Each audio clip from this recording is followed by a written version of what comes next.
حضرت بایزید بستامی کہتے ہیں کہ میں نے اپنی ماں کے آگے ہاتھ جوڑے، میں نے کہا امی تجھے راضی کروں یا رب کو راضی کروں؟ تو اپنے حق مجھے معاف کر دے، اللہ کو میں راضی کر لیتا ہوں۔ ماں نے کہا جاؤ پتر میں اجازت دیتی ہوں۔ گئے جنگلوں میں، ذکر و فکر میں لگے رہے، تنہائی میں اس کو یاد کرتے رہے، دن رات ذکر کے چراغ روشن رکھے۔ 12 سال گزر گئے حق کی تلاش میں۔ ایک دن واپس بستام کے قریب سے گزر رہے تھے، خیال آیا چلتے چلتے ماں کو سلام کر جاؤں۔ دروازے کو دستک دینے لگے تو اس خیال نے ہاتھ روک لیا کہ ساری زندگی ماں کو سکھ تو دیا کوئی نہیں، اب دکھ بھی کیوں دینے لگے؟ رات کا ایک پہر بیت گیا ہے، سردیوں کی لمبی رات ہے، ماں بستر میں لیٹی ہوگی، تیرے لیے اٹھے گی، دروازہ کھولے گی۔ دروازے کے ساتھ ہی لگ کے بیٹھ گئے اور ساری رات کاٹ دی، اس خیال سے کہ ماں کو تکلیف نہ ہو۔ جب سحری کا وقت ہوا تو اندر سے جو نالی آتی تھی اس نالی سے پانی آیا، سمجھ گئے میری ماں تہجد کے لیے اٹھی ہے اور وضو کا پانی ہے، تو فوراً دروازے پہ دستک دی۔ اندر سے آواز آئی بیٹا بایزید میں ابھی آئی۔ مائیں بیٹوں کے دستک کے انداز سے جان لیتی ہیں یہ کس بیٹے کے ہاتھوں کا لمس ہے۔ 12 سال کے بعد آئے، دستک دی، کہا بیٹا بایزید میں ابھی آئی۔ ماں کی تو نگاہیں ہی دروازے پہ رہتی ہیں۔ اللہ اکبر۔ کہتے ہیں کہ ماں نے دروازہ کھولا، 12 سال جنگلوں کی خاک چھانتے بیت گئی تھی، پراگندہ صورت، بکھرے ہوئے بال، پھٹے ہوئے کپڑے۔ میری ماں کی جب نگاہ میرے پہ پڑی تو اس کی چشمان سے موٹے موٹے آنسو ٹپکنے لگے، اور اس نے ایسے ہاتھ پھیلا کے کہا مالک میرا بیٹا بایزید تیری طلب میں نکلا تھا، تو نے ابھی تک اسے اپنا قرب نہیں دیا؟ حضرت بایزید بستامی کہتے ہیں 12 سال کی ریاستوں سے جو کچھ نہیں ملا تھا ماں کے اٹھے ہوئے ہاتھوں سے مل گیا۔ میں نے کہا مالک میں تجھے کہاں ڈھونڈ رہا ہوں، تو کہاں موجود ہے؟ تو ماں باپ کی رضا اللہ کی رضا کا دروازہ کھولتی ہے۔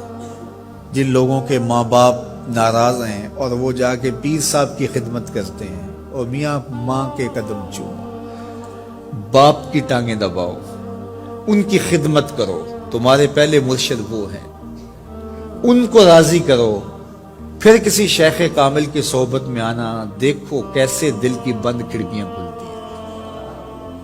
ایک مرشد تو ناراض کر آئے اور دوسرے مرشد سے تمہیں کیا ملے گا؟ تو راستہ یہیں سے کھلے گا۔ والدین کو کبھی ناراض نہ کرو، والدین کو کبھی دکھ نہ دو، والدین کو کبھی تکلیف نہ پہنچاؤ، اور والدین کو بھی چاہیے کہ اپنی اولاد کو اپنا نافرمان نہ بنائے۔ ایک بزرگ فرماتے ہیں کہ مجھے برابر 30 سال ہو گئے ہیں کہ میں اپنی اولاد کو کوئی حکم ہی نہیں دیا، کوئی حکم نہیں دیا۔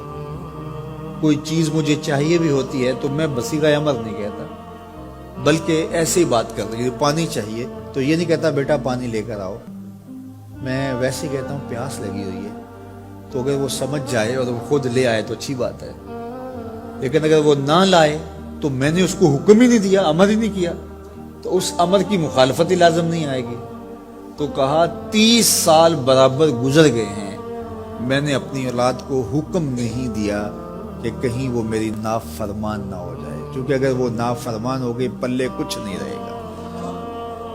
جو اولاد ماں باپ کی نافرمان ہوتی ہے وہ ہوا میں بھی اڑیں، وہ چرخ پہ بھی جھولیں، وہ زمین پہ گرنے والی ہوتی ہیں، کبھی کامیاب نہیں ہو سکتی وہ اولادیں جو ماں باپ کی گستاخ، بے ادب اور نافرمان ہوتی ہیں۔ وہی اولادیں سرخرو، کامیاب اور کامگار اور بامراد ہوتی ہیں جو ماں باپ کی خدمت کرتی ہیں، ماں باپ کی دعائیں لیتی ہیں۔